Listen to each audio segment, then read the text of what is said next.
اعمال میں بھی اللہ تعالیٰ نے بعض اعمال کو بعض اعمال پر فضیلت دی ہے. اسی طرح قرآن مجید کی بعض آیات کو بعض پر فضیلت دی گئی. حالانکہ کلام سارا اللہ سبحانہ و تعالیٰ کا ہے، لیکن بعض حصہ بعض سے زیادہ برکت والا ہے. حالانکہ سب میں ہی خیر ہے، سارے میں خیر ہے.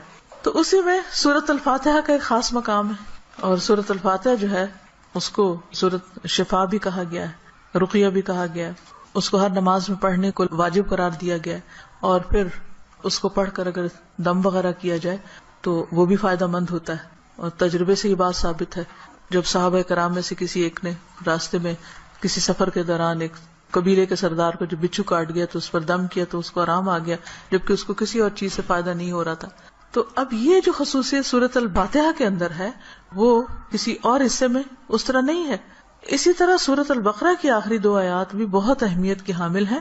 اور ان کی ایک فضیلت جو یہاں پتہ چلتی ہے کہ ان کو پڑھ کر اگر کوئی شخص دعا کرتا ہے تو وہ دعا قبول ہوتی ہے. ایک اور حدیث میں آتا ہے، عبداللہ بن مسعود سے روایت ہے کہ جب رسول اللہ صلی اللہ علیہ وسلم معراج پر تشریف لے گئے تو آپ سدرۃ المنتہا تک پہنچے. زمین سے جو کچھ بھی چڑھتا ہے وہ یہیں آ کر ٹھہر جاتا ہے، پھر لے لیا جاتا ہے، اور جو اوپر سے اترتا ہے وہ بھی یہیں ٹھہر جاتا ہے، پھر لے لیا جاتا ہے. اللہ تعالیٰ نے فرمایا یخشى السدرۃ ما یخشى، جب ڈھانپ رہا تھا سدرہ کو جو کچھ کے ڈھانپ رہا تھا. جب نبی صلی اللہ علیہ وسلم معراج پر تشریف لے گئے تو جو بیری کا درخت تھا اس کے اوپر جو روشنی تھی اس کی بات ہو رہی ہے. عبداللہ نے کہا کہ سونے کے پتنگے تھے وہ جو اوپر چھا رہا تھا. پھر رسول اللہ صلی اللہ علیہ وسلم کو وہاں 3 چیزیں دی گئی تھی. ایک تو 5 نمازیں، دوسری سورۃ البقرہ کی یہ آخری آیات، اور تیسری آپ کی امت میں سے اس شخص کے باقی تمام تباہ کرنے والے گناہوں کو اللہ نے بخش دیا جو اللہ کے ساتھ کسی کو شریک نہ ٹھہرائے، جو شرک نہ کرے. تو یہ 3 چیزیں ملی تھی جن میں نماز کا ذکر عام طور پر ملتا ہے کیونکہ اس کے بارے میں مزید وضاحت سے احادیث بھی ہیں.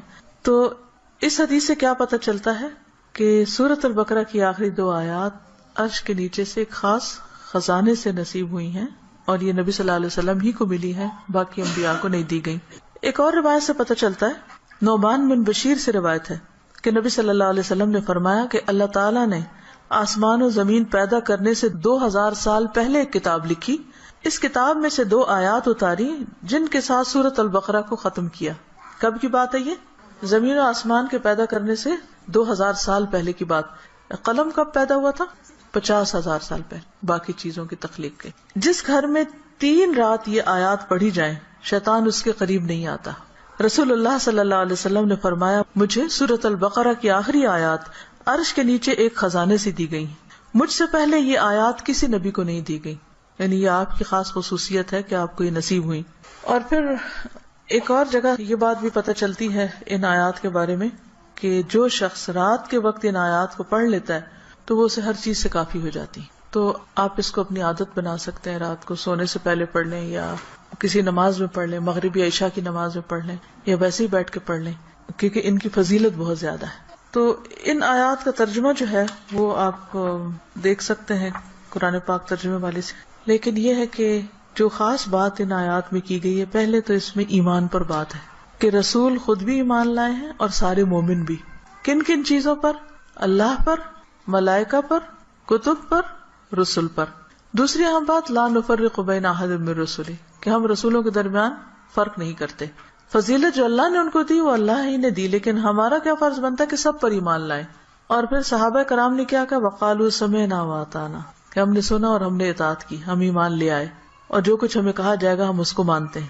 ہمیں اس کے بدلے کیا چاہیے؟ غفرانک، تیری بخشش چاہیے. یعنی بندہ اللہ کی بات مانتا ہے اور اللہ تعالیٰ اس کے ساتھ بخشش کا وعدہ کرتا ہے. ربنا وإلیک المصیر. اور یہ بخشش کیوں ضروری ہے کہ اللہ تعالیٰ ہم کو معاف کر دے؟ کیونکہ ہم نے اللہ کی طرف پلٹنا ہے، لوٹنا اسی کی طرف، رجوع اسی کی طرف. پھر فرمایا کہ لا یکلف اللہ نفسا الا وسعہا، ہر بندے سے حساب اتنا ہی ہے جتنی وہ استطاعت رکھتا ہے، اسی کا مکلف ہے، اس سے زیادہ اس سے نہیں پوچھا جائے گا. چاہے جسمانی صحت ہو، چاہے مال ہو، چاہے اولاد یا عقل یا کچھ بھی، تو ہر شخص کا حساب اتنا ہی ہے. لہا ما کسبت وعلیہا ما اکتسبت، اسی کو ملے گا جو اس نے نیکیاں کی اور اسی کے ذمہ ہے وبال جو اس نے غلط کام کیے. فائدہ بھی اسی کا اچھے کام کرنے کا، نقصان بھی اسی کا غلط کام کرنے کا. تو پھر ہم دعا کیا کرتے ہیں؟ ربنا لا تؤاخذنا ان نسینا او اخطانا، اللہ اگر ہم بھول جائیں یا ہم سے خطا ہو جائے تو تو ہمیں پکڑنا نہیں، مؤاخذہ نہیں کرنا.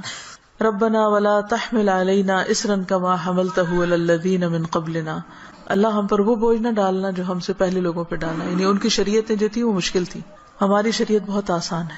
مثلا نبی صلی اللہ علیہ وسلم جب حج پہ تشریف لے گئے تو آپ نے کچھ ریچولز کی ایک ترتیب بتائی، لیکن چونکہ کراؤڈ بڑا تھا تو اس ترتیب میں کچھ لوگوں نے فرق کر دیا. کیا تھا کہ جیسے آپ پہلے رمی جمار کریں، پھر اس کے بعد سر مڈائیں، پھر اس کے بعد احرام کھول دیں، لیکن کچھ لوگوں نے اس ترتیب کو آگے پیچھے کر دیا. تو اس پر آپ نے فرمایا لا حرج، لا حرج، کوئی حرج نہیں، کوئی نقصان نہیں. تو یہ ہمارے دین کی ایک سہولت ہے، آسانی ہے.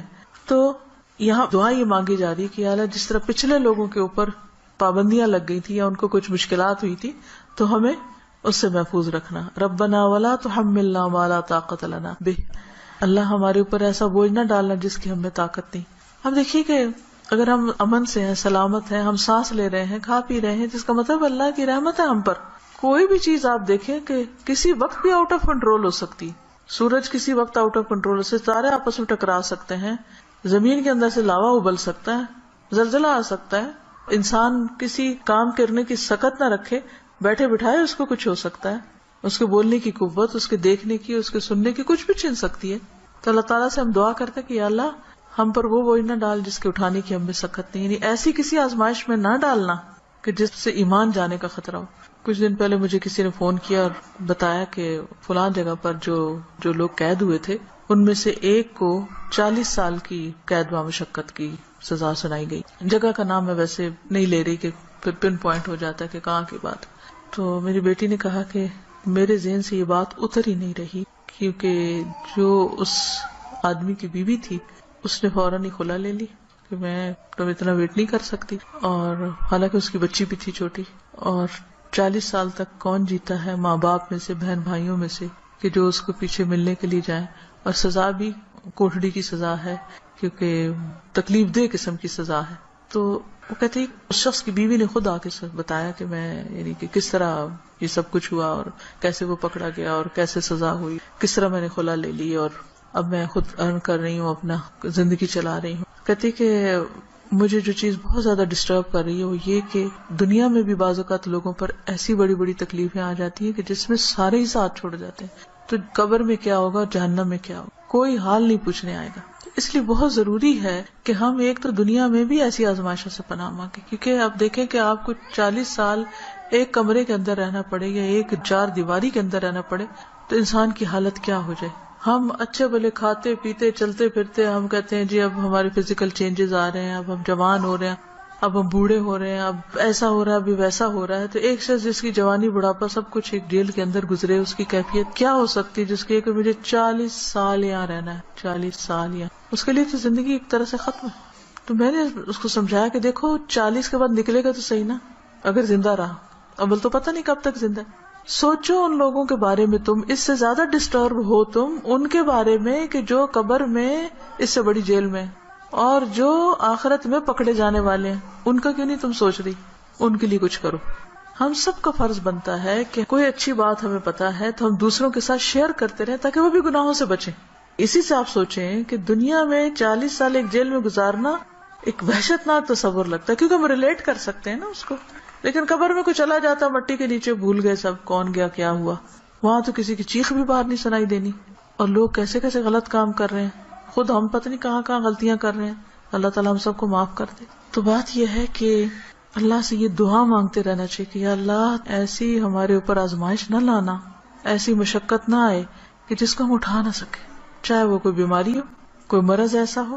آپ دیکھیں کہ بعض بیماریوں میں پین ہوتی ہے، بعض میں تکلیف ہوتی ہے، ناقابل برداشت حد تک تکلیف ہوتی. اس وقت انسان کے لیے صبر کرنا اور اپنے آپ کو کنٹرول میں رکھنا کہ منہ سے کوئی غلط بات نہ نکلے، اور اگر منہ سے تو چھوڑے دماغ میں بھی برا خیال نہ، کیونکہ حدیث میں آتا نا کہ تم اس وقت تک نہ مرو جب تک تمہارا حسن ظن اللہ کے بارے میں نہ ہو.